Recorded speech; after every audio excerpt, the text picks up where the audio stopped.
Talofa lava, my name is Afamasaga Jackie Curry, and I am representing the Inailau Pacific Business Women's Network at our Pacific Business Women's Political Panel today here at the Pacific Business Hub. Talofa lava, my name is Hana Schmidt, and I'm here on behalf of Bluwave Matauaina. Awesome. So we would like to start with acknowledging our sponsors of this event. First up, we have Blue TV and Bluwave Matauaina. So thank you so much for your support, for being here to broadcast this event so that we can share the content of this political panel with our Pacific community, and in particular with our Pacific business women and professional women, which is the focus of this panel. Thank you, Jackie, for that. And thank you to Inailau and Pacific Consultancy for bringing all these women together to talk about issues that affect us as business owners. And we're also thankful to the Pacific Business Hub for hosting this space for us. Awesome. So the event today is the Pacific Business Women's Political Panel Brunch. We are very blessed to have some of our candidates from the National Party, the ACT Party, and also Labour to speak with us today about issues that matter to our Pacific business and professional women. What are you looking forward to most? I'm looking forward to dive into the questions and find out how the different political parties are planning to address issues such as supporting our women who stay home and care for our children, our elderly, our disabled or ill and impaired people. I'm also looking forward to hearing about a very interesting topic which has been in the media a lot lately, which is around our Ministry for Pacific Peoples. So it'd be very interesting to hear from our political parties whether they support the continuation of our Pacific Ministry for Pacific Peoples. So I'm really looking forward to that. Awesome, and it's great to have a space where we can discuss these very specific issues to our Pacific community. Let's get straight into it. Tai lava Laura and also Leota, Walter Hall, the owners of Pacific Business Hub, for hosting us this morning. It's such a blessing to have such a beautiful space for us Pacific business people to be able to run these type of events and to do business and to mix and mingle with our fellow business people and also our wider community. So I just want to acknowledge them and all the work that they do for our Pacific business community in providing this space and so much more. I also want to acknowledge the supporters of the Inailau Pacific Business Network. We were very blessed. This year we've been in existence now since we're actually a product of COVID.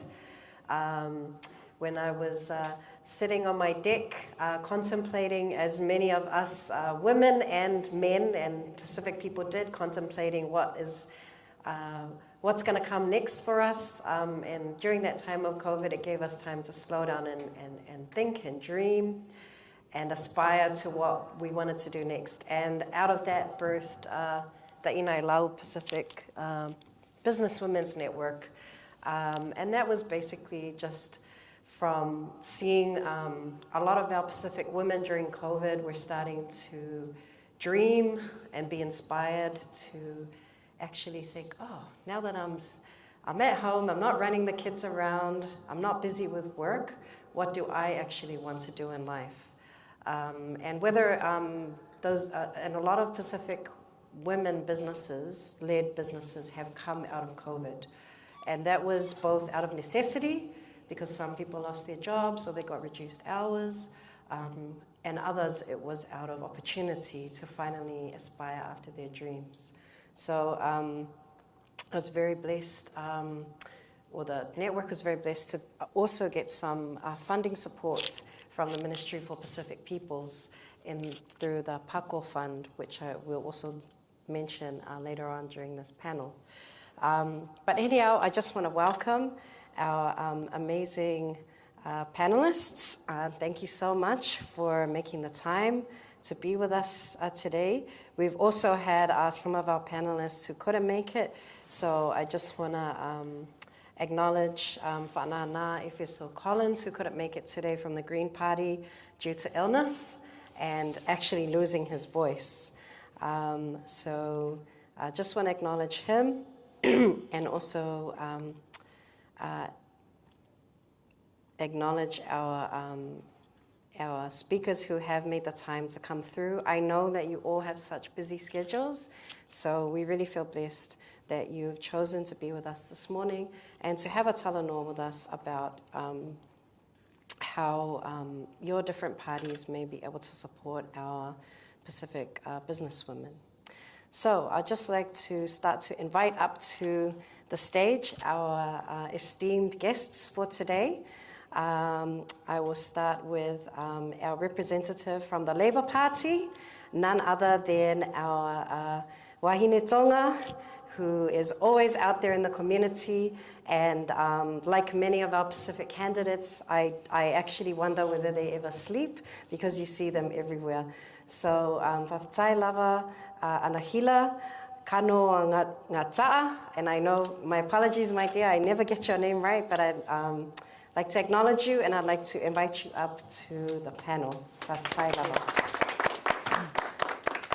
So, Anahila represents the Labour Party of New Zealand, and she represents Papakura and its communities, local organizations, schools, and local businesses for the past 6 years.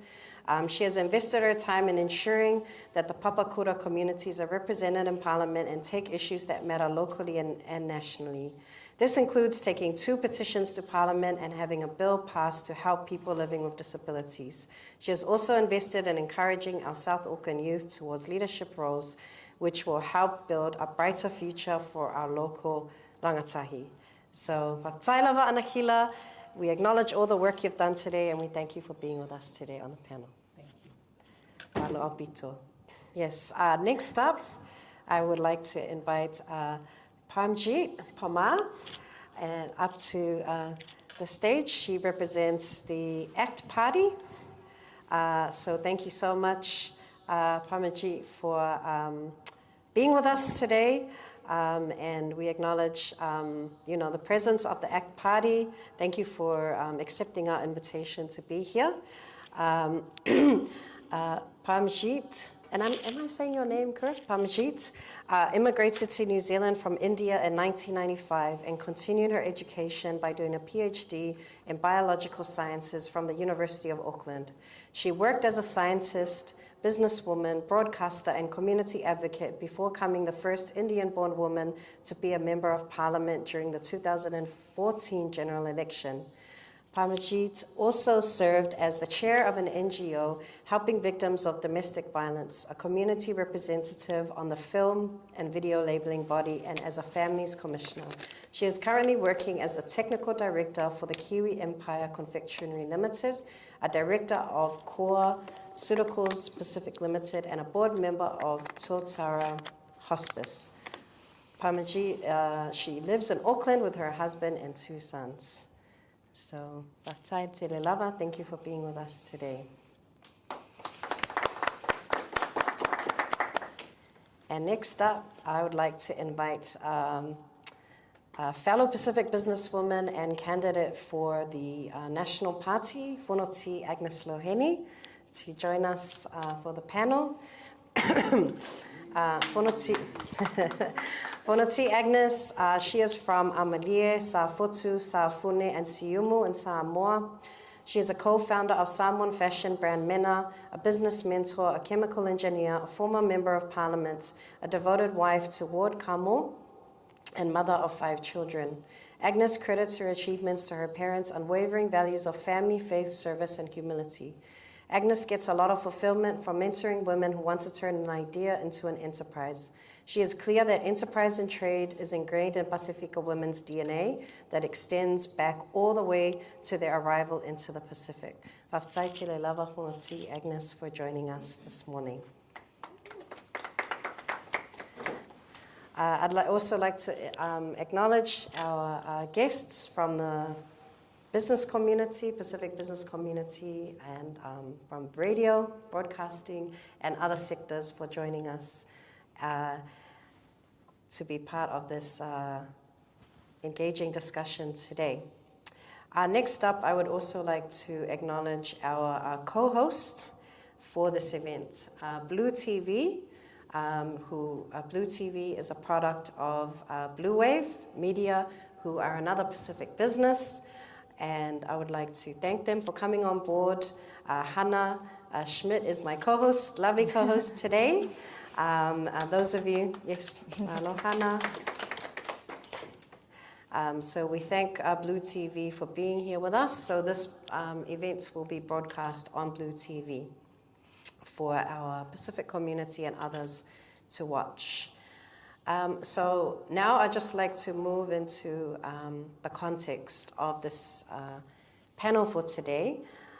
So our focus for today is to discuss, going into the elections, how might the different parties here today and the candidates be able to support and, advocate for policies which support and advance our Pacifica businesswomen and professional women. Pacifica businesswomen and professional women are hardworking and productive members of New Zealand society. We contribute to the economy by building businesses and also building successful careers. Some of the areas where a lot of our women, Pacific professional and business women, work and run businesses are in health, education, government, corporate, and community development, as well as a variety of different business industries. We play multiple roles in society as hardworking business and professional women. We are mothers, we are daughters who care for our elderly parents in the latter years of their life. We are leaders of our extended families. We are leaders of church and community groups. We are members of community boards, and we have many other roles and responsibilities. We contribute positively to the New Zealand economy, to families, communities, and society. In fact, the more successful a Pacific woman becomes in her business or career, the more responsibilities and roles we take on and we are asked to take on, especially as leaders within our Pacific communities. We also make most of the economic decisions within our families, and we drive the growth and prosperity of our families and the wider Pacific community. The multiple roles and responsibilities and contributions made by Pacific business and professional women to New Zealand society often go unnoticed and sometimes unrecognized by mainstream New Zealand and sometimes by extension the New Zealand government.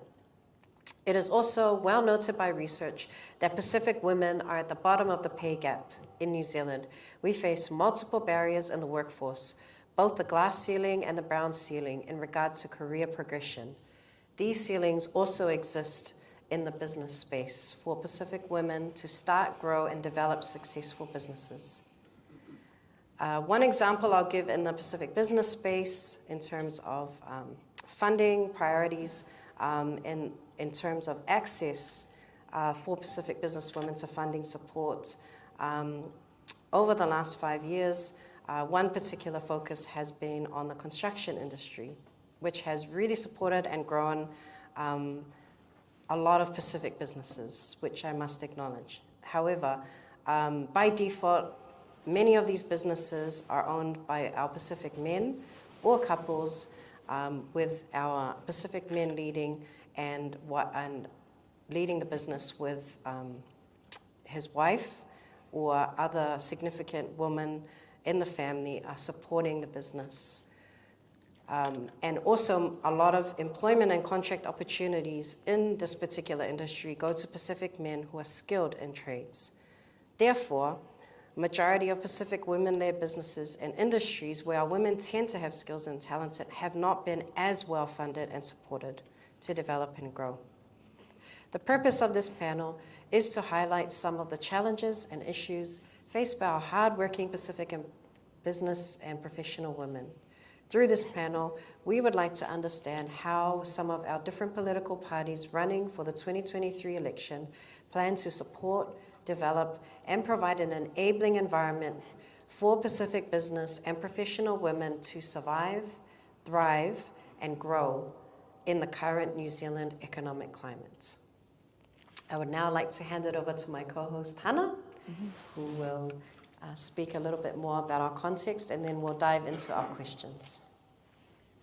Test. Okay, it's working. Talofa lava, malo lava sofu, malangi mama. Thank you everyone for coming today. I work for a company called Bluwave Ngalamoana, which has 3 arms. It's Blue TV, which is our media arm. We have Bluwave Ngalamoana, which we do digital services to the Pacific. And we also have Blue Tech, which is focused on technology development across Pacific businesses. So within our work, we've identified that our people do need a lot of content around politics and around business and what's available to us. So we've been very passionate about that in the past years. And thank you very much to Anahila, Parmjeet, and also Agnes for being present here today to be in a space where we can talk specifically about our issues. Oftentimes, debates that we see on TV and other media platforms are general approaches to the wider public, but to have an intimate setting where we're able to ask questions that are about us is very important for our people. So we're here to capture this event and make sure that it's accessible, it's digestible for our people to consume, and we hope today is very informative for all of you, and feel free to enjoy yourselves, but we're going to get straight into the questions. I think Jackie gave very good context of what we'll be talking about today. Thank you, Hana. Okay, ladies, so let's dive into it. Pacifica businesswomen are hardworking and contributing members of society, as I had mentioned. We are often looking after our families, helping other business owners, and organizing community events. Blanket tax or policy approaches have often left out Pacifica businesswomen in their policy design.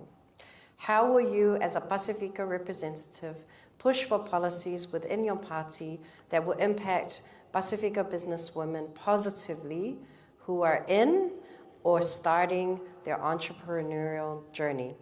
So I'll just read that out one more time. Blanket tax or policy approaches have often left out Pacifica businesswomen in their policy design. How will you, as a Pacifica representative, push for policies within your party that will impact Pacifica businesswomen positively who are in or starting their entrepreneurial journey? I'll pass the mic down to Whanoti. Sorry, is there a time on my I just want to know before I start. Is there a time that are we on a timer for each question? Yes, so, sorry about that. Yes, 2 minutes. Oh, 2 minutes. Answer per question. All right, I'll get out quick. First of all, thank you very much, Talofa Lava. Thank you for having me. Congratulations to Inailau. I was pleased to be here for your launch, and so wonderful to see the great work that's already started. Thank you, Jackie, and thank you also to Laura. A very important question. I think that this election comes down to the economy, and everything that you've talked about in terms of how it impacts families.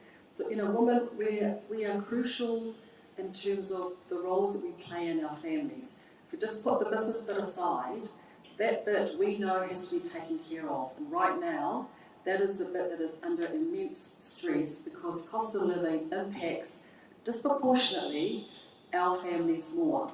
So that has to be addressed, and that's our priority for national, is to get cost of living down. And actually, when it translates to business, inflation, yes, impacts the cost of living, but it also impacts the cost to do business, to even get into business, and if you're in business now, just the operation side of your business, the wages side of your business, the money that you want to put into your business to grow. Inflation impacts that a lot. One example is, just a very common that we do every week is we're putting gas in our car. So petrol is one of those big costs to the family alongside rent and also childcare costs. So we've got a family boost policy to assist with childcare because ultimately We don't all have our parents to help look after our children these days. We have to, a lot of us are now putting children into childcare. So we've got a childcare boost to support that, so that that just eases one of those areas. Rent, or if you own a home and mortgage, everyone knows that those costs have skyrocketed, and that's adding more pressure to you. But it also adds pressure to people in business if you're leasing properties. So we're going to address, actually root causes of rent was around some tenancy changes, and I was in Parliament at that time, and we said to the government, Labour government, if you make these changes, rent will go up, because those costs were passed on. They still went ahead. What's happened? Rent has gone up. The other one, I'll go back to petrol, is, petrol has gone up under regional fuel tax to something like 11 cents a litre. This Labour government want to add another fuel tax next year, which adds another 12 cents. So if you think about how much extra it's going to cost just to get, we still need our cars to get our families around. And for businesses, this is part of the freight cost that also adds into the extra cost to run your business. And of course, at the end of the day, these get added onto your goods and services and what you need. So cost of living impacts families, it impacts businesses. And in terms of a tax specifically for women, we don't really tax specifically to impact a particular group, ethnic group or gender. Tax is there obviously to ensure that we can run public services, but the money that we get from tax, that we collect from you, still has to be used wisely and spent wisely. And we have put out tax relief so that we can give you more of your own money back, just to help counter the inflation at the moment. So, is that my time? Sorry. Thank you. Wow, thank you for that question. First of all, thank you so much to you, Jackie and Laura and Hana and everybody who has been involved in organizing this Meet the Candidates meeting. I congratulate you, Jackie, for your leadership in this Women Business Network, because this is actually really a good way of bringing women, those who have common interest, bring them together and inspire each other, and also to inspire our other women, especially younger women. And I really commend you for the work that you're doing here. So I'm actually really pleased to be amongst like-minded people here, because I come from a business background as well, along with being a scientist. And I fully understand the challenges being faced by businesses. So if you look at the current state of our country, most of our people are saying that we are heading in the wrong direction. People somehow don't have the trust in the current government, and it's because of so many different reasons. And I do understand, yes, there is this extra cost coming onto businesses, onto families, and we have some external factors. We do take them on board. COVID, yes, definitely, I take that on board, and international factors too. But the job of the government of the day is to negate those international factors to the extent that they can. And we cannot continue to blame COVID. We need to go forward, and we need to find solutions to fix the problems that we have. Just a couple of months ago, I was going to have a meeting at a cafe with one of my colleagues. We checked online. The cafe was open until 4:30. We arrived there at 3 o'clock, but the cafe guy said that, look, I'm just closing now because it's not looking great and I can't afford to pay my staff, keeping them until 4:30. So these are the kinds of decisions that so many businesses are making. They are closing early because they cannot remain open. And I've heard from so many small to medium enterprises that they just want to shut their door and do something else. And if they do something else here, that's great. But if they move overseas, we are losing all this talent to another country, which is going to be a very sad state for our country. So what ACT wants to do? Yes, I've described why we are in this situation, because the current government has actually fueled inflation, and actually, instead of negating those factors, which we should have actually fueled inflation and imposed more costs on businesses. So ACT wants to reduce cost on businesses.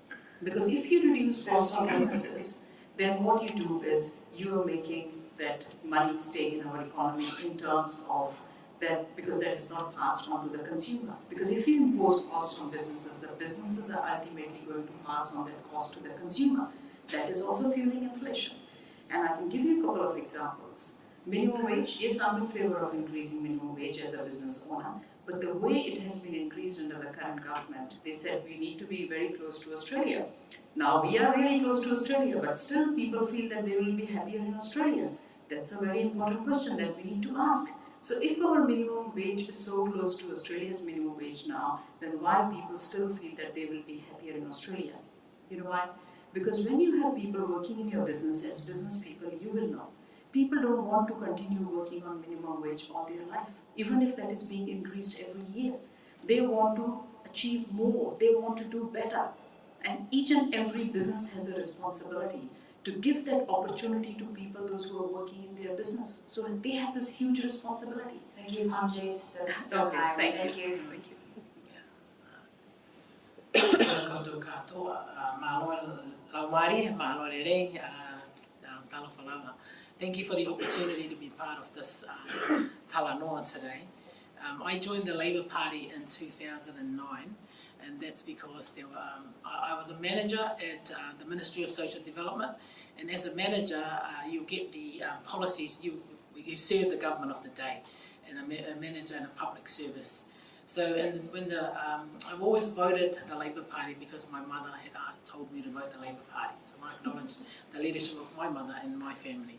Until in 2009, the policies of the John Key government came into the ministry, and as I was serving the ministry, I realised then that it is the reason why my mother has always voted for the Labour Party.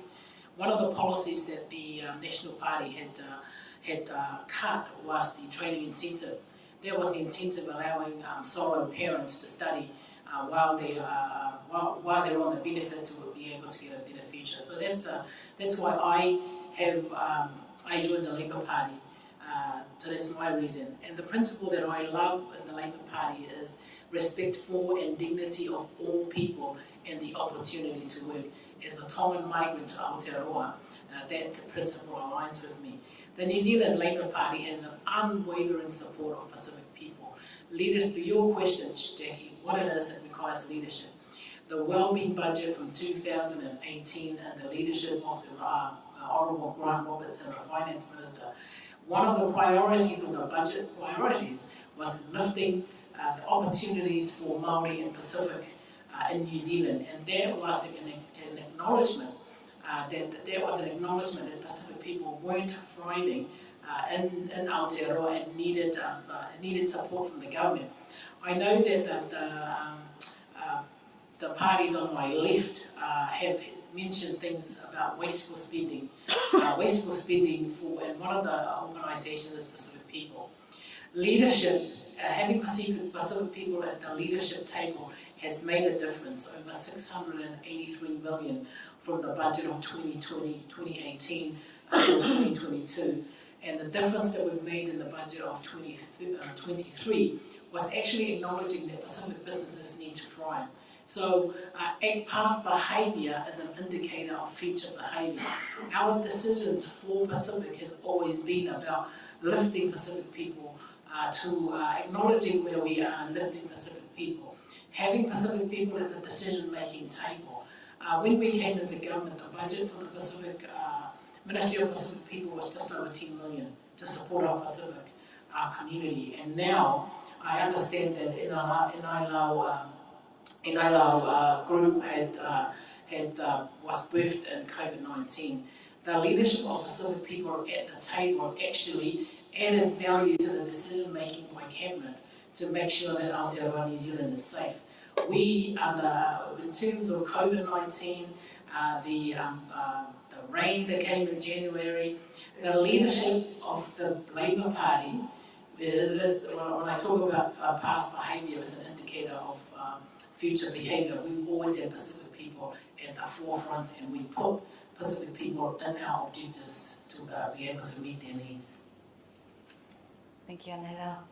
Thank you so much. That's our first question. So National will help make home easier, and giving tax relief to Pacific business women and to women and mothers in general. ACT is looking at challenging the government and how they are currently spending money, and Labour, thank you for putting forth that you've been supporting Pacific businesswomen and increasing those budgets over time. So ACT actually wants to challenge the cost being imposed on businesses. The cost being imposed on businesses. Thank you so much, Parmjeet. So how will you do, we've spoken about what you'll do for Pacific businesswomen. How will you do it for women in their professional careers and the challenges they commonly face in the workplaces, such as fair pay? We'll start with you, Anahila. Well, that's a really great question, because the Labour Party, our focus has always been on women. We've launched our Women's Manifesto. We have a Women's Manifesto that we launched a couple of weeks ago, and it focuses on women's. The Fair Pay Agreement is actually something that I've heard that other parties will cut. The Fair Pay Agreement is an acknowledgement from the Labour Party that women are at the bottom, there are inequities and women are at the bottom, and what we want to do is we want to raise that. I spoke about leadership having a voice at the decision-making table.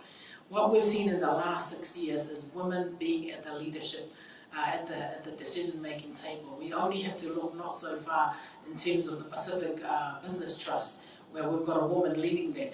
We look at the health. First time ever, it is the first time ever in New Zealand that there is a Pacific health strategy. And using the experience that we've brought, the insights, we've made it law, we've made it enduring, that regardless of whatever government, the Pacific health strategy exists. And I talk about that because leadership is really important having our voice at the table. We are at a time now where there is no need for us to have an interpreter at the table. Our past experience and our past behaviour in the Labour Party has always been about raising the women's raising opportunities for women. If we look at what we're proposing this year, is the thing that I love is the maternity leave pay.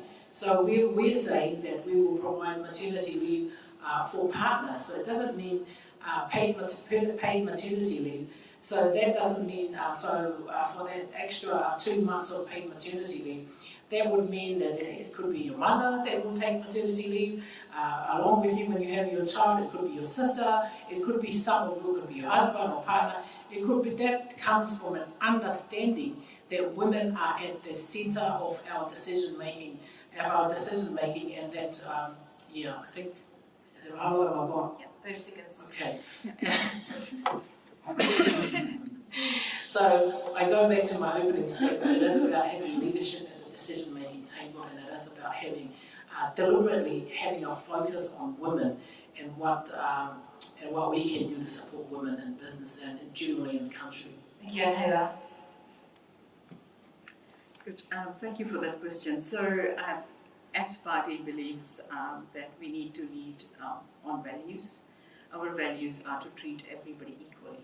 This is irrespective of people's race, their gender, and sexuality. So we want to see that everybody is treated equally, and we want to see that everybody is able to prosper. We want to see that people are supported based on their merit, and if there is something to do with help, that it should be based on need, not based on anybody's race. Because if somebody is unwell, the disease is not going to progress at different rates just because the person is of different race. The disease will continue to progress, and so it needs to be based on their clinical need. Coming back to the main question of fair pay agreements, ACT Party will get rid of fair pay agreement because we believe that fair pay agreements, it's a very superficial way of saying that we are doing something good for you. Why?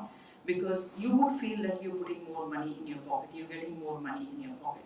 But ultimately what matters is how much money remains in your pocket after you have paid all your bills for that week. Because when you, as I said, this is a cost on businesses. And around 96% of our businesses are small to medium enterprises. Only a very small fraction of our businesses are big businesses, right? When you have a fair pay agreement, nobody wants to stay at that because that becomes a minimum. People would expect that. Businesses would be expected to pay more. But for that, businesses need to bring the revenue. So being a small and medium business, there is an advantage and there is a disadvantage as well. So small businesses can adapt and can be agile, but on the other hand, they can be really sensitive to such policies which are not thought through properly, which are not based on evidence. When you pass that cost onto the business will not be able to survive. That will lead to job losses, and we don't want to see that happening. At the end, remember, what matters is how much money is left in your pocket, not how much money goes into your pocket. We don't want to fuel inflation more. We want to see that our people are doing well by keeping more of the money in their pocket. Thank you, Parmjeet. Excellent question. If I can just reflect on my own personal story as a woman who started a business with my family of alongside my 3 sisters and our mother. So this is a fully Pacific-run business, fully owned by a woman, owned by Samoa women, and largely serves 99% is Pacifica women. This is the community that we're in. This is the enterprise that we've started. And if I think about the barriers, I think you said around women advancing in their careers, as Pacific women, we don't set ourselves separately to our families. Our families is an important part of who we are, and our role in our families is really important, which is why there's no surprise that a lot of our Pacific enterprises are family businesses. We have husband and wife businesses, we have, in my case, mother and daughters, we've got businesses where the children are involved.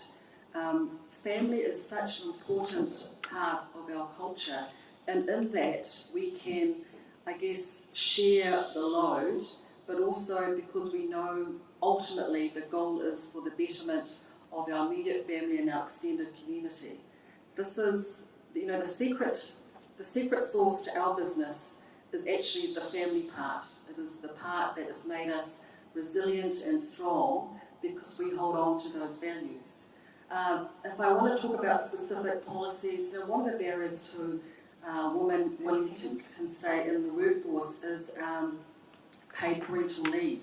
So there is paid parental leave, and the policy that we put forward was that we think that the paid parental leave should be allowed to be cut up so that the mum and dad can take it either at the same time or they concurrently. It's about giving freedom to how it works for you, and everyone's situation is different, so we're not saying that you have to have it a certain way, which is under the current rules. We're saying you have your paid parental leave, how you slice it up in terms of with your partner, you want to have them home with you in those early times or not, or you want to take it separately. We want to give you choice because each one's situation is different. Thank you, Agnes.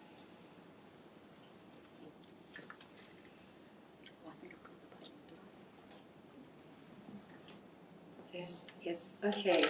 So thank you so much, ladies, for those insights into how your different parties would support professional women, and always an interesting topic around fair pay. So just summarizing, Labour would support and keep the fair pay policy agreements in place.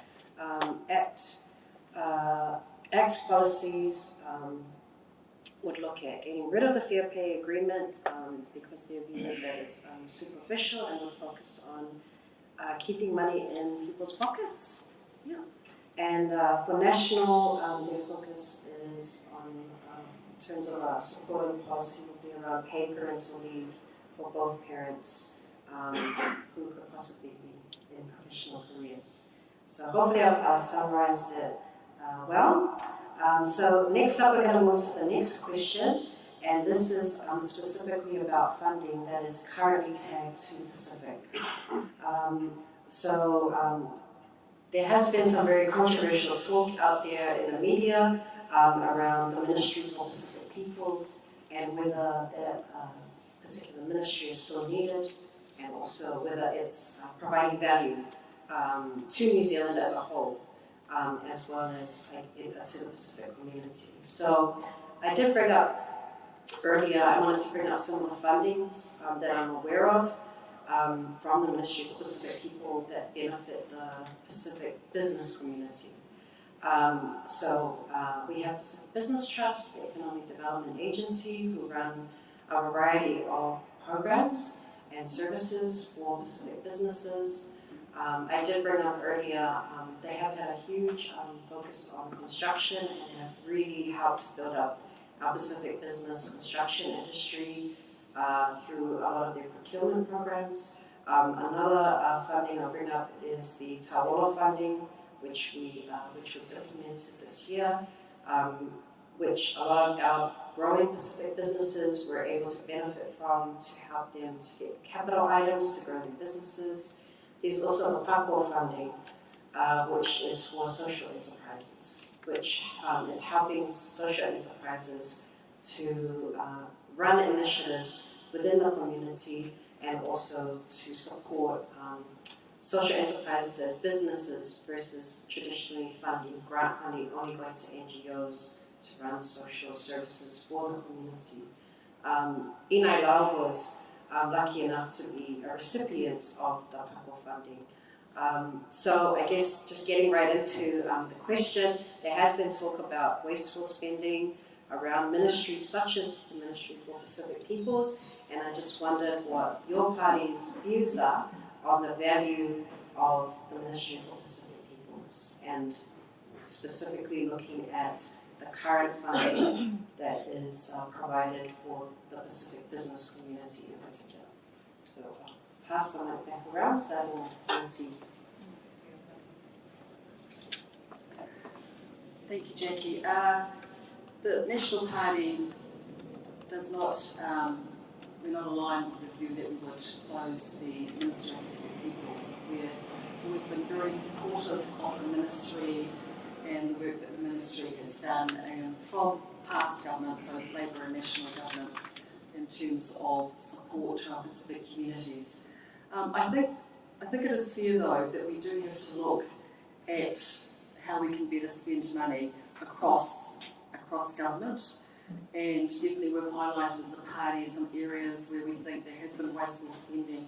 In terms of what are the real outcomes that we get, I can't speak in advance of the election and any discussions with them. I can't speak specifically to particular programs that will be out of tune because I don't know. We don't speak in terms of operations and who will have funding and who wouldn't, so it wouldn't be correct for me to speak on that. But definitely we're very supportive of programs that can deliver good outcomes for our people, whether it's in business, whether it's in areas of construction, which is great. I'm really pleased to see that a lot of our community are moving into that space. The other area is around, culture and language. That's an important part for us, particularly if we can, show that ultimately is helping our communities to thrive here in Aotearoa. One area I'm very passionate about, and it probably more in another group, is actually we do have to address education for our young people, because if we want, we're talking about the future. At the moment, our young people are not being served well in the education system as a group, so that has to be addressed. Thank you, Agnes. Thank you, Jackie, for that question. So, as I said in my previous answer, ACT Party wants to see everybody equal, not basing anything on race, gender, or sexual orientation of people. So we are in New Zealand, we all are New Zealanders, and we all want to be equal, right? I'm originally from India, but I'm a Kiwi. This is my adopted home. And I would similarly, if somebody's here from China, somebody, from other communities here, everybody wants to be treated equally. They don't want to be boxed in a certain ethnicity. So what ACT is saying that these ministries, which are based on dividing people on the basis of their race, are not good enough. Yes, we have said that we will get rid of the Ministry for Pacific Peoples. You will remember that the farewell of CEO of the Pacific People's Ministry costed around $40,000. Would you spend that kind of money in your business or in your household? I'm sure you won't. That is taxpayers' money. we have to be respectful to taxpayers. Each and every one of you are paying taxes in some form. And that we need to show respect in government to that dollar that you pay towards that revenue that government collects. So for us, we want to make sure everybody is treated equally. And when it comes to supporting our families, I want to see that all families are supported. So we need to see people those who are low socioeconomic, those who are doing well. Yes, for low socioeconomic people, irrespective of their race, they need support. For businesses, businesses are there. So Jackie described businesses in mainly two groups. One is the business that is kind of real business. The other is which is creating the societal impact like the NGOs. And we fully understand the value of NGOs in our community. So yep, we need some NGOs to do the great work that they do. And businesses are there to bring the economic value. So they actually are bringing the economic value. Leadership is the most important. It is the most important value that we have in the Labour Party of the voices of Pacific people. I think as a Tongan migrant living in Aotearoa, I'm sick and tired of the Ministry of Pacific People or Pacific people being used as a punching bag by certain parties on my left. I'm just tired of that. But what I want to remind people, I spoke about the budget priorities of any government in New Zealand. Since 2008, it is the first time the word Pacific was in the budget priority of a government in New Zealand. And that budget priority was to lift opportunities for Māori and Pacific people. I want to acknowledge that $10 billion a year is our Pacific contribution to this economy. And I want to talk about the Lalanga Folk document, which is the document that the Honourable William Seo, as the then Minister of Pacific People, he went around the motu because the Minister of Finance had said to us, we need evidence. If we're going to do something, we need evidence to say this is the reason why we're doing it. And going around the motu here in Aotearoa, what Pacific people were telling us were four main pillars, which is the four folk goals, which is thriving languages and cultures, prosperous communities, resilient and healthy peoples, and confident and thriving young people. Everything that we have done falls from that in terms of the Ministry of Pacific People. Treating us as equal is great, but there are whole communities that were left behind. Most of the Pacific communities live in Manuka, live in South Auckland. The hospital, Middlemore Hospital was the worst hospital in New Zealand.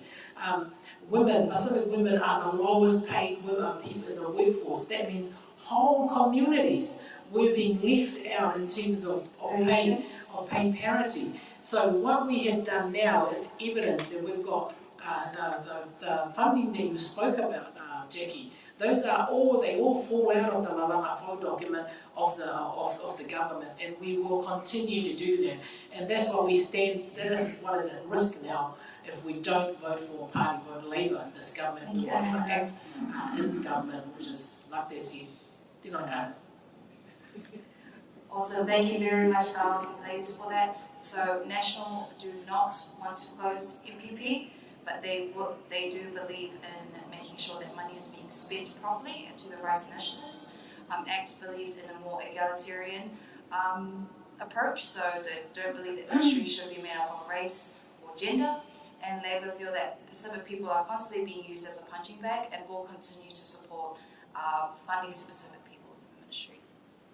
Awesome, and we're seeing in the polls now that there could very well be a National and ACT partnership in governments. If that is to happen, how will, this question will be to ACT and National, how will you make sure that Pacific peoples are at the forefront of that discussion with this difference in opinion of the Ministry for Pacific Peoples and spending on Pacific peoples? Yeah, that's a good question because, it's what we want to do is ACT Party believes in practical solutions, looking at real evidence, not playing with people's emotions. You can have number of ministries, like, we just heard before about having Pacific word first time in the budget. Then what about other communities? If other communities stand up and say, where are they in that budget? How are we going to do that? Because at the end of the day, as I said before, we all are Kiwis. We are here in New Zealand for a reason. This is our adopted home country. Within our own own home country. We don't want to be divided based on race, because that will be a really sad. Sorry, let me finish. So that is going to be a really sad state if we are going to be divided by race. So for us, it's really important everybody is treated equally, and that we are able to lift people from their circumstances, irrespective of their race and gender. So it's not about not lifting people, it's about lifting people irrespective of their race and gender. And who is there? All the voices should be heard. This is not just one race or the other race. All voices should be heard, and the decision should be made based on all the voices that are heard. So it's not about reaching out to one particular community and targeting them. We believe in making sure that identity of people in terms of their gender and race is not taken into consideration. It's their circumstances. We want to hear about their circumstances, what their circumstances are. That is the evidence, and how we improve their circumstances so that they can also do better. And if it is a small business, whether it is owned by a Pacific woman, Pacific male, as you know, Jackie in the introduction said, a lot of funding going to Pacific men. So it's already not working, not coming to women. So what's the point? So it should be based on merit. Everybody should be able to come forward and put their case. And the funding should be based on merit.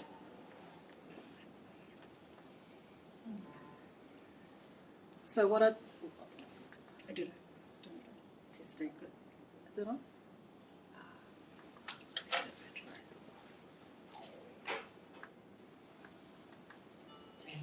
Yes.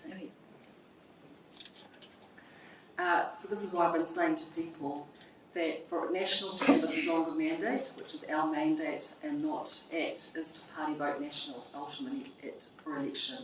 What I would say to Parmjeet's comments is the other bit that what I know because of my time as a businesswoman, but my involvement with the Ministry over the years, is what is the very good job that UPP also does is the relationships with people in the community.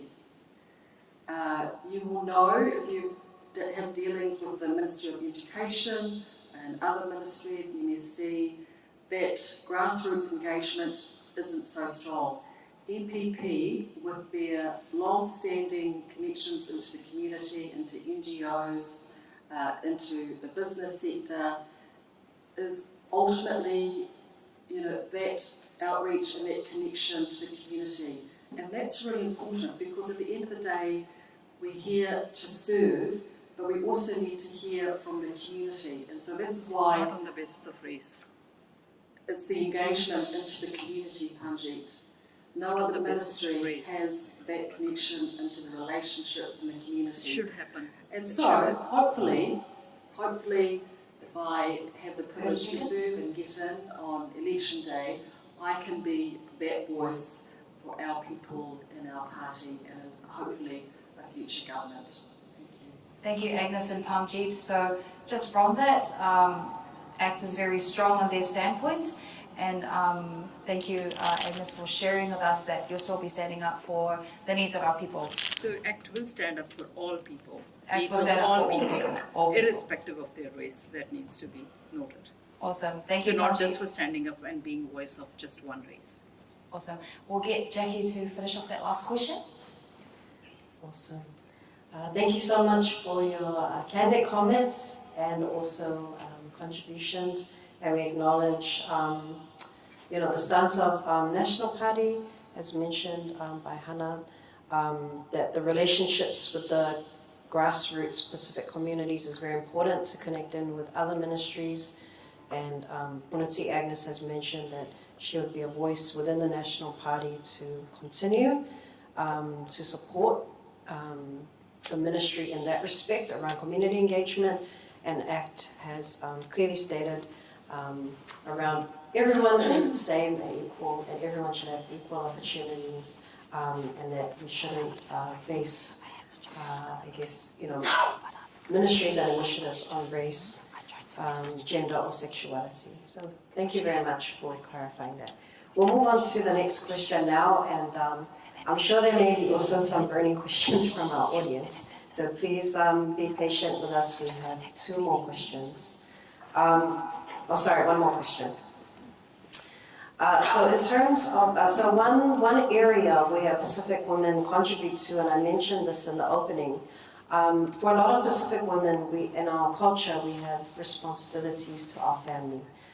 Despite our career, having a successful career, having a successful business, within our cultural values, once we, have children, a lot of our Pacific women manage the way that they care for their children, whether it's to stay home full-time, work part-time, or look for flexible options. Also, within our community, we believe in caring for our ill and impaired or disabled people, and also a very strong value in our community is caring for our elders. And this is something that, again, our Pacific women tend to take the burden and bear the responsibility for. Therefore, we wanted to ask our parties here today and our representatives how, given the fact that a lot of professional women or business women sometimes have to step out of business or their professional careers, or maybe cut down on their hours on focusing on their careers and their businesses when they have to care, whether it's children, ill, impaired, or disabled family members, and probably most importantly to us is our elders in their latter years, especially when they're unwell, caring for them. How would your parties support Pacific women, and I guess women in general, that make those choices to put their family first due to their responsibilities to care for different family members at different stages in life? We'll start with Fuiti. It's a very big question. Ultimately, we can't separate the success, whether we're in business, outside of our families. If our families are happy and healthy and thriving, then we are also. It comes back down to why we do need a strong economy. Those pressures on the family, cost of living, are pressures the extra pressures that we don't need, because we're busy enough as it is. So that's the number one thing we've got to address right now. And if we don't change the government, those things aren't going to change, because this government doesn't know how to address inflation. So that's the number one thing, is to reduce those costs. Food costs is a big one. We're going to support with childcare. We're going to ensure flexibility around parental leave. We want to give you more choice in how you work it. And we want to give tax relief as well, so that you have that little bit more money to help with the current costs and just to get by at the moment. I just want to, in this question, step back into education, because we didn't address it fully, but this is an important one, and I'm sorry that I don't get this question enough in our Pacific audiences, is how our kids are not being served well at the moment. 14.5% of Year 8 Pacifica students passed maths, so look at how many that didn't. And the overall number was 41. This is Year 8 students. This was a test that was done last year. This is our future, and we cannot separate us as Pacific, as women, as businesses, as families, because this is a big part of who we are, is to ensure that our kids are served well at school. And at the moment, they're not. And please, we cannot blame that on COVID, because the number for the other groups was higher. Only 14.5% of our Year 8 kids last year reached curriculum at maths. So already they're on the back foot. And this is a question, I'm sorry, Jackie, but I'm not getting this enough in our Pacific meetings. And in terms of the Pacifica being put into the wellbeing budget, I'm sorry, but you failed our children. And the number one fundamental thing that we should have got right is education for our kids, because that's what sets them up. That's why our parents came to this country. It's great that we give them lunches. I support lunches in schools and new classrooms. We need to teach them. And actually, Jackie, what you described hasn't been different from what I've been through my life. And it's very similar, in families, as you said, it's an issue which relates to all women, actually, all families. And so when I had my first son, After that, I started doing my PhD. I somehow managed, dropping into daycare, doing my PhD, but I always ensured that I started their daycare only once they were 12 months old. Because my view was that when I go and pick up my child, I want to see if they have been happy or not. If they are just like 3 or 4 months old, you can't tell from their face if they have been happy or not. So for my both boys, I have 2 children, both boys, I kept them at home for 12 months. So yes, we do that, but I've been quite fortunate to have the family support, like I'm sure you all have the family support as well while you're going through that phase. So for me, it was important that I get back into what I really love doing. So got involved in business and got elected to Parliament as well. I love advocating for various issues. So here the issue that you have raised is of how do we make it easier for people so that they can stay at home, not feel that guilty about staying at home. Definitely cost of living is a big issue. When Labour came in government, we had $87 billion of debt, and now we have $137 billion of debt. Every week since 2017, we are spending $1 billion more. Will you do that in your business, in your homes, if you're doing tough? No. And that's what the ACT party has been highlighting. And that's why in this election, your party vote for ACT is really important. We want to bring all those costs down because there are so many businesses, they might have mortgaged their own home to get money. And now look at the mortgage rate, the way it's increasing because of, and of course there are other factors like household costs, there on one side, but then there is a mortgage rate which is increasing as well. A lot of families are suffering.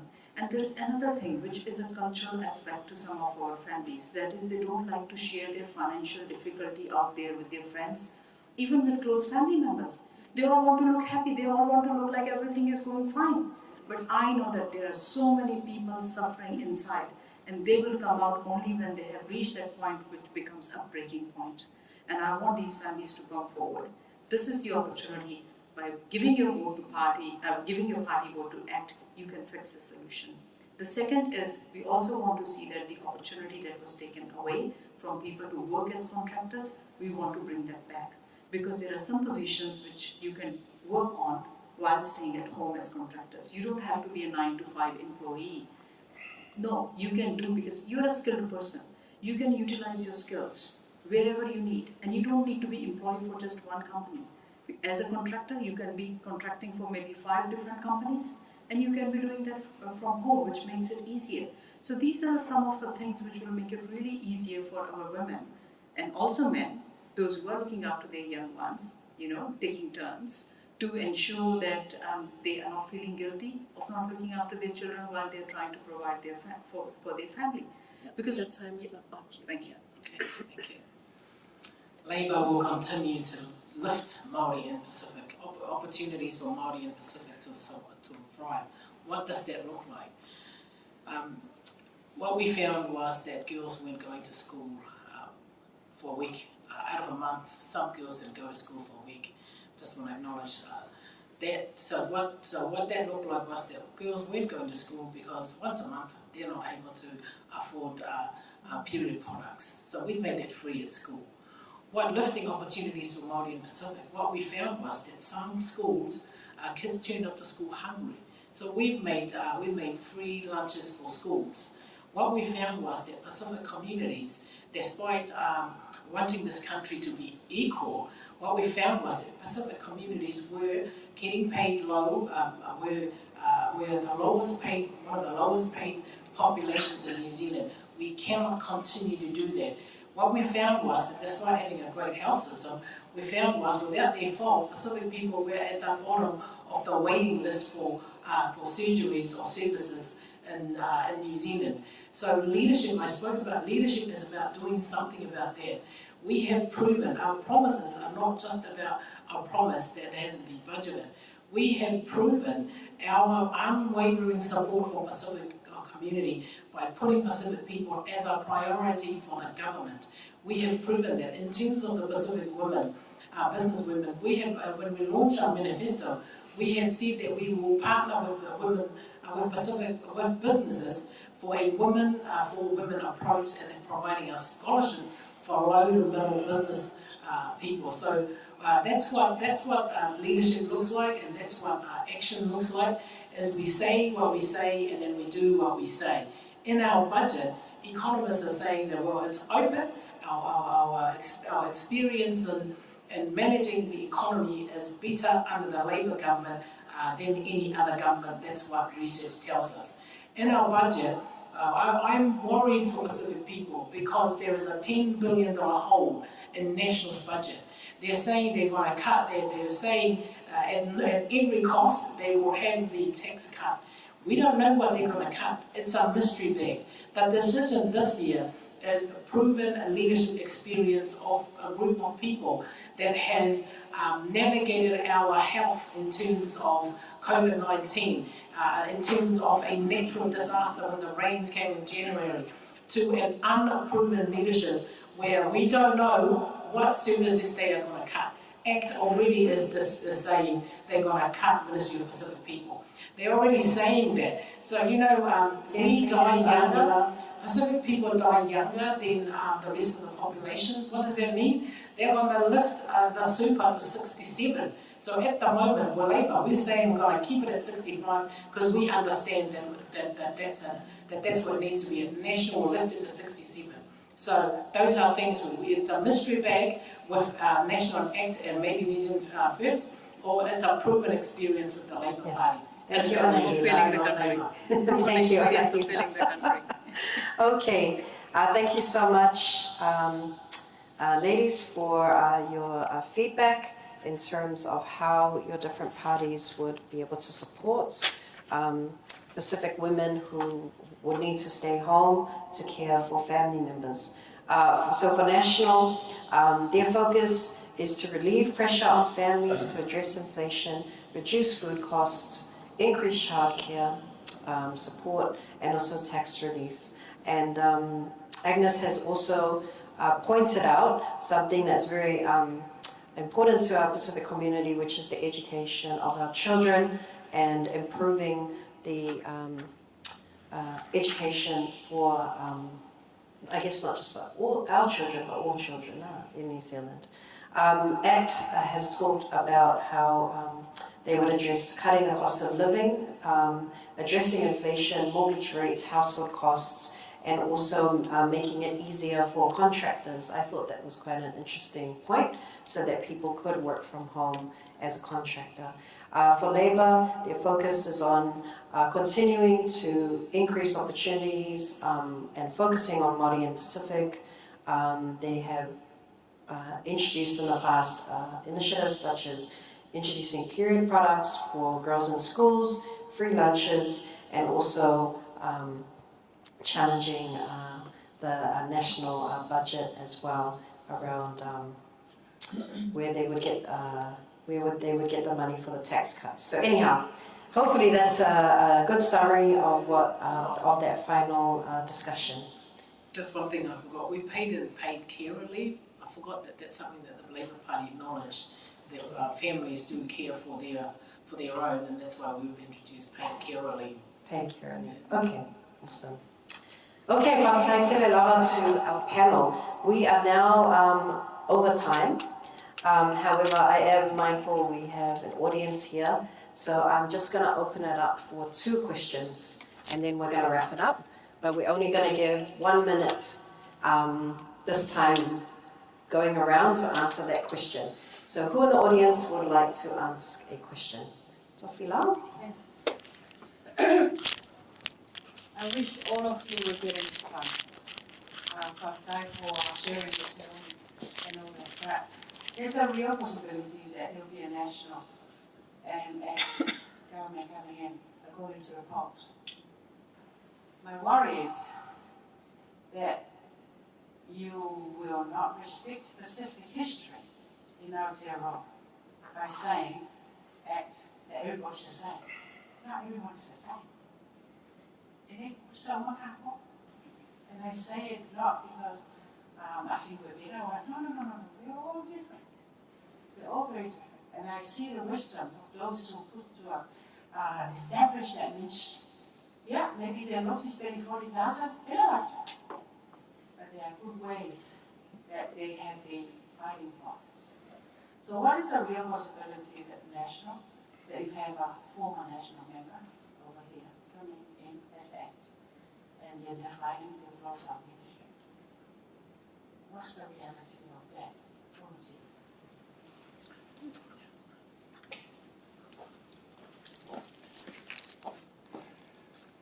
I personally think the reality is small because National is the bigger party, and so what would naturally flow is we have the bigger mandate.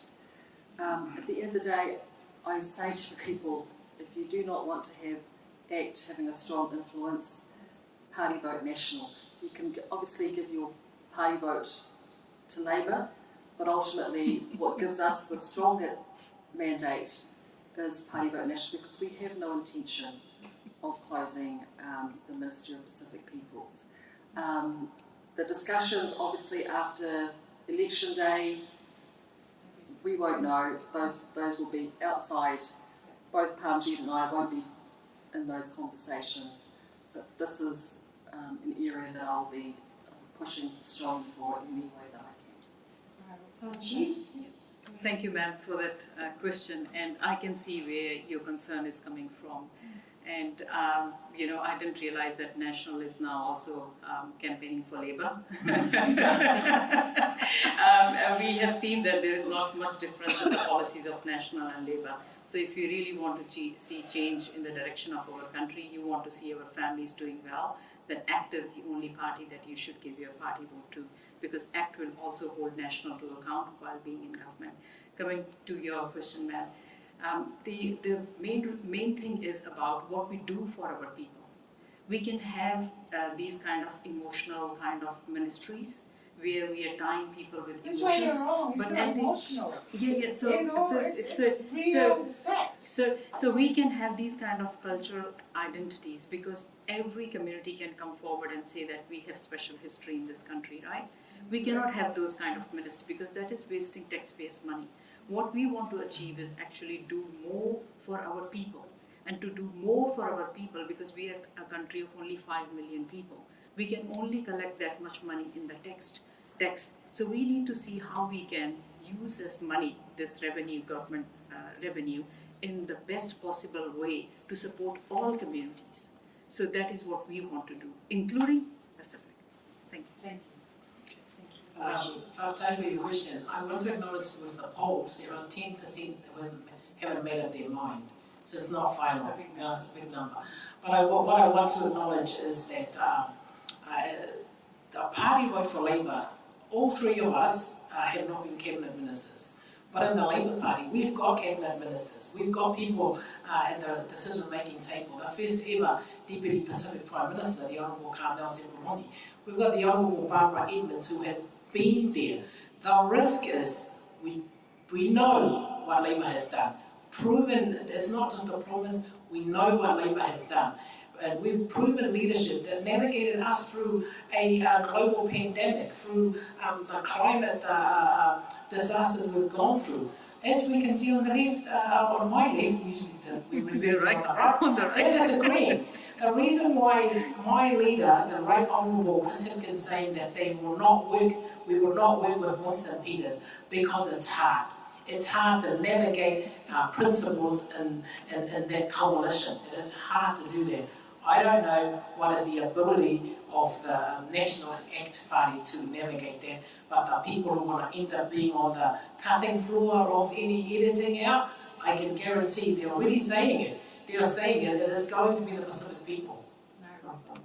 Hello. One more question. Yes. Thank you so much for sharing your perspectives. So I'm a proud South Aucklander, and I'm just wondering, how are you going to protect our community? Because there are so many vape stores, liquor stores, it is cheaper to eat disgusting, unhealthy foods than it is to eat and live a healthy lifestyle. So what's your stance on protecting our community in that sense? I want to know, sorry. No, go ahead, Anahila. Yeah. We've already made an announcement that we will have no new vaping stores open within 300 metres of the school. when I spoke about the Pacific Health Strategy being enduring and being part of our health system, that means that there is a focus on how to provide prevention for Pacific communities and throughout the whole health system. We, unfortunately, for women, I want to be able to say this, for women, for Pacific women, how do you say that word? English is my second language. Endometriosis. Okay, it kills a lot of Pacific women. But what Labour has acknowledged is that actually happens, and we've announced that we are going to put a focus on that and come up with a strategy on how to best support Pacific people or women in general in that area. The reason why I keep saying that is because the leadership acknowledges that that's a problem, and we're putting things in place to be able to support those things that are happening. It is happening, and that's what we're proposing to do. Thank you, Anahila. Thank you. So the question was about actually vaping, isn't it? Well, protecting the community From drug vaping, substances and illness. So the initial idea of having vaping was actually to take people off smoking, right? But what we have seen is, instead, we have young ones getting enticed into this new industry of vaping, and we need to really control that. So what ACT Party is proposing is that we would like to see that, just like liquor stores, they have to have their license, and they can only serve people, those who are over 18, that we would like to have a licensed kind of regime from where vape could be sold. Because at the moment, my understanding is that next to any dairy, you can just open a vaping store and people could just walk in and buy. And the other concern as a scientist I have is that, yes, it's about nicotine, getting rid of nicotine from your system, but it's less harmful than tar and other stuff which is in the cigarette. Now, but if you go out and look for flavors which are without nicotine, you hardly find them. So most of the flavors, the interesting flavors, are with nicotine. And so what can be done to ensure that actually people are able to get off nicotine as well? Because that should be the ultimate purpose of this whole thing. Now, second, I know that some parties are saying that they will go with, what Labour has already announced of just letting 600 pharmacies around have vape and then later on go for prescription. That is actually going to make it really tough for communities, because for cigarettes, you don't need prescription. People will go back to cigarettes then if you make vaping prescription only. So, that's what, as I've explained, we would like to see that it's a licensed outlet. Thank you. Thank you, Parmjeet. And finally, Fonzie. This is a really good question, and a lot of parents have reached out to us around their concerns around this, and also schools as well.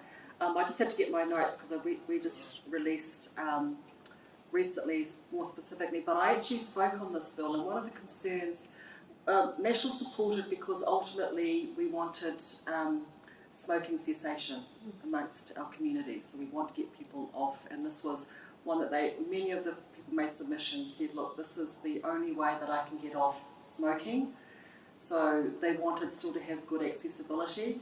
But what was also raised at the time during the submissions was, where do we strike the balance? Because then with certain flavours and availability and access, that also then increases access to young people who probably wouldn't even think of smoking, but this has become something that is attractive to them. And I think everywhere we go, we see lots of people vaping, but we also see lots of young people vaping.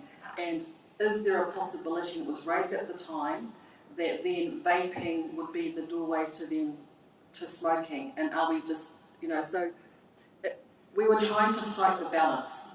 But as we've seen, sometimes what happens is the bill passes, we have access, but then we have to have a look at what's happening in the community. So, just basically putting out limited availability, access as much as possible without inhibiting those that do want to get off cigarettes. Thank you so much. So, we'll go around one more time, 1 minute each. Why should we here, or our audience that's going to be watching this, give your party vote to your party? So we'll start with Fonzie. Okay. 1 minute.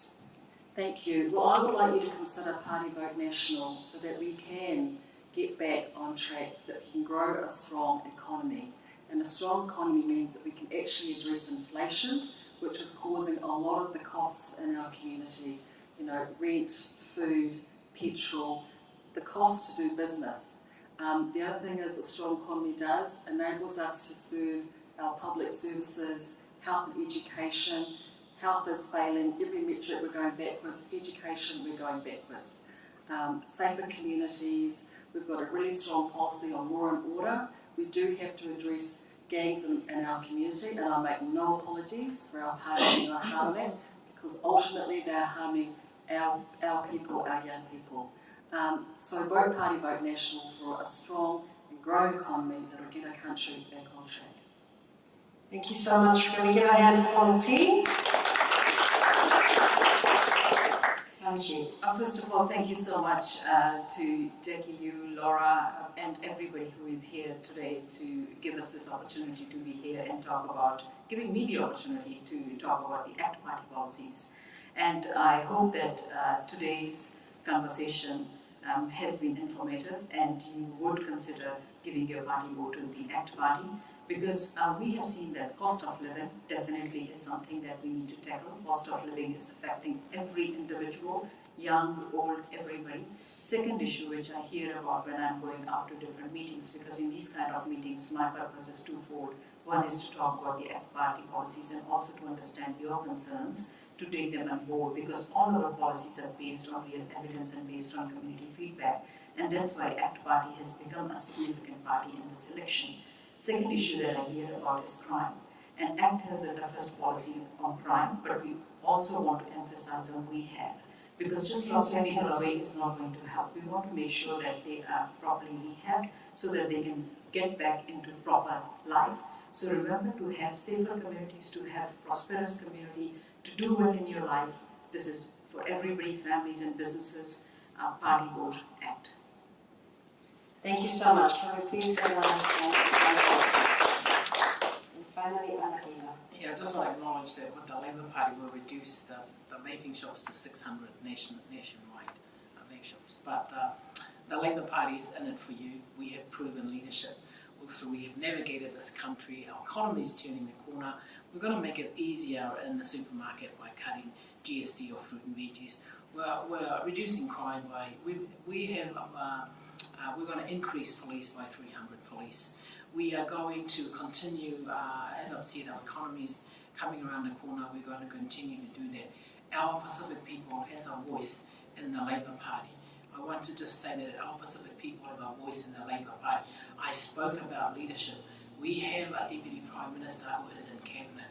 We have got the Ministry for Pacific People in Cabinet. Our Pacific communities are in Cabinet.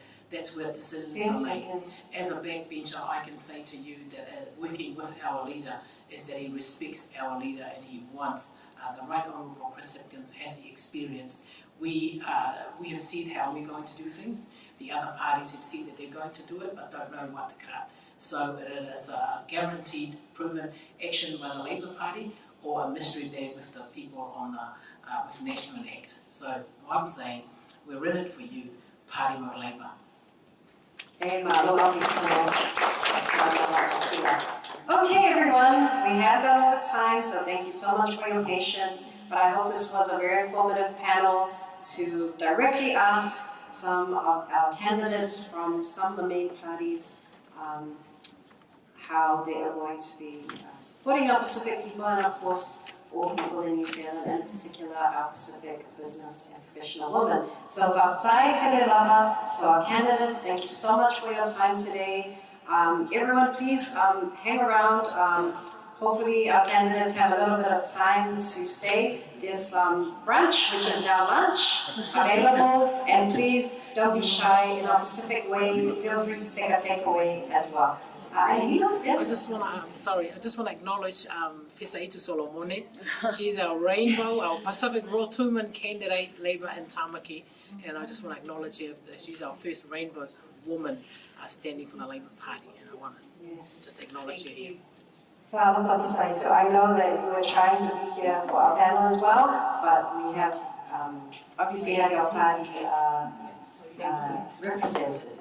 Anyhow, let's go and partake in some brunch, lunch, and have a chat with our candidates.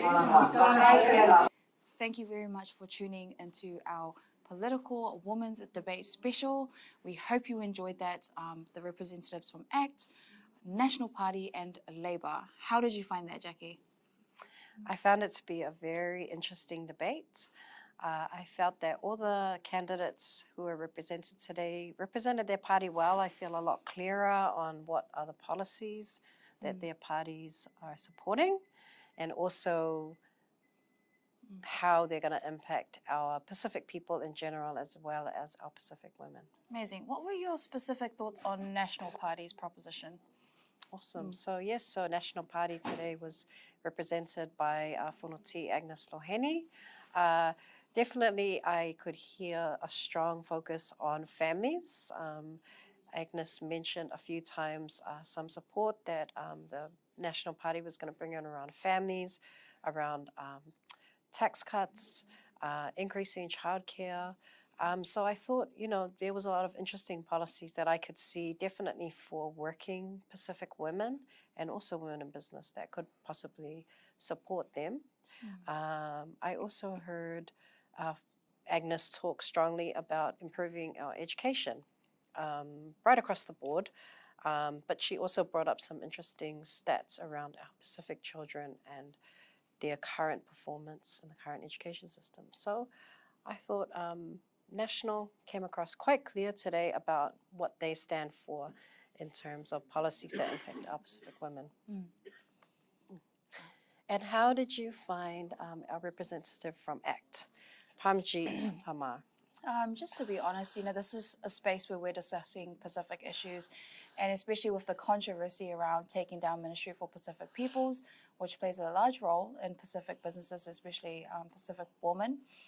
They were very stern on their action to monitor over that what they would call wasteful spending, and put their foot down on not supporting it moving forward. So hearing that there wasn't really much policy discussions or what they're going to do around supporting Pacific people, but it was very brave for her to show up and to also share her ideas on how the ACT Party see New Zealand as a nation moving forward together. And we also had Anahila from the Labour Party, who gave some really good examples of what they've done in the past. What did you think about that? Yes, well, definitely Anahila brought some strong examples of how Labour has intentionally, brought more money in the budget for Pacific initiatives, whether that was through the Ministry for Pacific Peoples or other initiatives. She brought up some great examples of programs they brought into schools, for example, that have benefited our Pacific young women and also our students at schools. I didn't really hear too much about business in terms of Pacific business initiatives, which Labour has supported. However, definitely she emphasized the importance of having leadership, Pacific leaders in cabinet, and that was something that Labour achieved. So it sounds like with Labour, they want to build on what they've already done for the Pacific community. So I thought it was really interesting. That's awesome. So we hope you've enjoyed that debate. The sponsors for this segment are big believers in accessibility and diversity. So we do hope to bring more of these series out every election season, and if not more, interviews with our people as well. Any last words, Jackie? No, so thank you again to our sponsors and supporters. Thank you to those who turned up today to support as well, our Pacific business people and community leaders who were here. And of course, acknowledging the Pacific Business Hub, our venue supporter, Blue TV, our broadcast supporter, and Inailau Pacific Business Women's Network. So it's been a great day and lots of insights from our panel. And we wish all of our political candidates all the best with the upcoming election.